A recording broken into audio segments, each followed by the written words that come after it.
I watched a video today somebody put out on of citizenship by investment, a bit of places to move, and specifically why to move there, places around crypto, etc.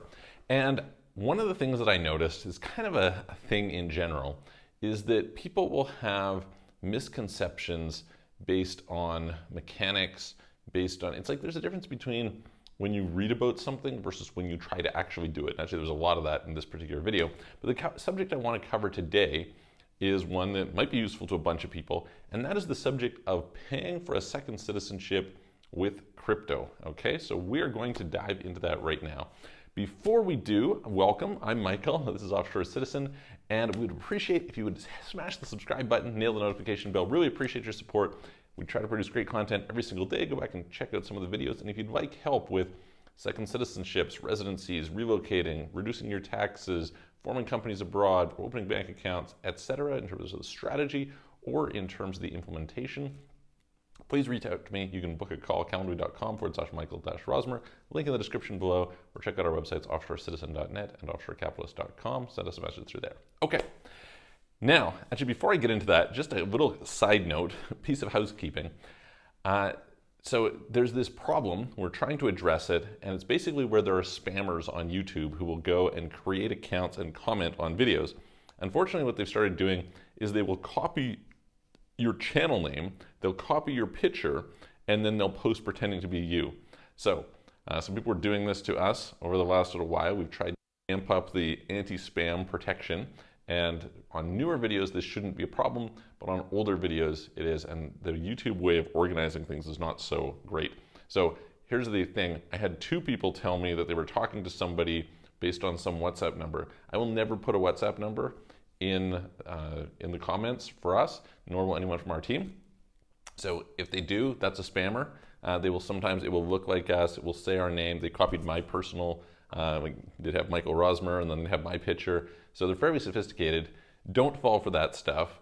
Always go to our websites and go that way, because that is the only legitimate way we will ever direct you. Okay. Anyway, buying crypto, or not buying crypto, buying passports with crypto. So in this video, they said, hey, listen, you know, Vanuatu is the only place that you can buy citizenship with crypto. This is not true, okay? So there's a difference between official government programs allowing you to pay directly into things with crypto or being able to pay via some agent, etc. So in the last month, we have facilitated at least, let me see here, St. Kitts, Dominica, Georgia, and Hungary, all in crypto, okay? All of those. And there's other ones. You can arrange it with Antigua. You can, you know. So the point is, maybe not all of them, but most of them are available in crypto. And what will, you know, there's sometimes some more complexities to it. In the case of Hungary, you know, there had to be some side agreements in order to help make sure that the client was protected, because there's like this gap between you're not paying directly into escrow, you're paying to some agent that is being routed into escrow. So there are things like this that come into play that can make a difference. However, that being said, it is certainly possible to pay in most cases with crypto. And so if that's something that's useful to you, you can often pay in Bitcoin or USDC or USDT or, you know, some of these different things.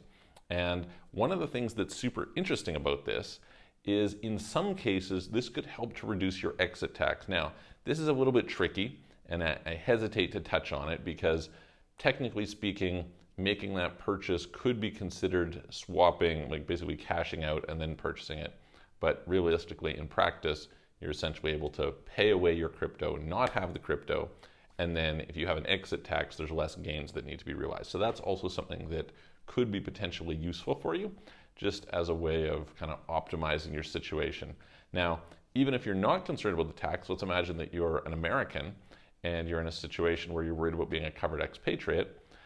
This is based partially on your net worth. So maybe it's not a tax consequence thing, but you can drive your net worth down. So let's just say, for instance, you had a 2.5 million net worth and you ended up buying a Hungarian citizenship. And so it puts you below the 2 million threshold and you were no longer a covered expatriate, and that was helpful for you. So anyway, just these little things to pay attention to. So I guess here's the basic lesson broadly in general is more and more I'm running into talking to people about the difference between what's on paper and the mechanics. And sometimes the mechanics are much worse, sometimes they're much better. But it is worth it to understand that all is not as it appears on paper in many different situations. So yeah, if you are interested in figuring out how to purchase some second citizenship and you would like to pay with crypto, please reach out to us. Happy to discuss with you whether it's an option in the country that you're talking about. And if it's not, that's also fine. But in most cases, I would say it is an option for those who are interested. And why this can be particularly useful is sometimes it's a real pain to go into the banking system, right? Sometimes it's like, oh, I have to cash out my crypto and I'm going to put a bunch of money into the bank, and maybe the bank's going to freeze my account, or maybe it's going to cause problems, then I have to send a transaction, maybe they're not going to like the wire, all this friction added to a process, whereas I could just go, hey, send me your ERC20 address, great, send, boom, half an hour later, we're done, all is much, much easier. So anyway, that's that. I hope you enjoyed it, hope it was helpful. If you have questions, please put them in the comments below. Really appreciate your support. Again, subscribe if you liked it, give it a thumbs up. I'm going to look forward to seeing you guys on the next video.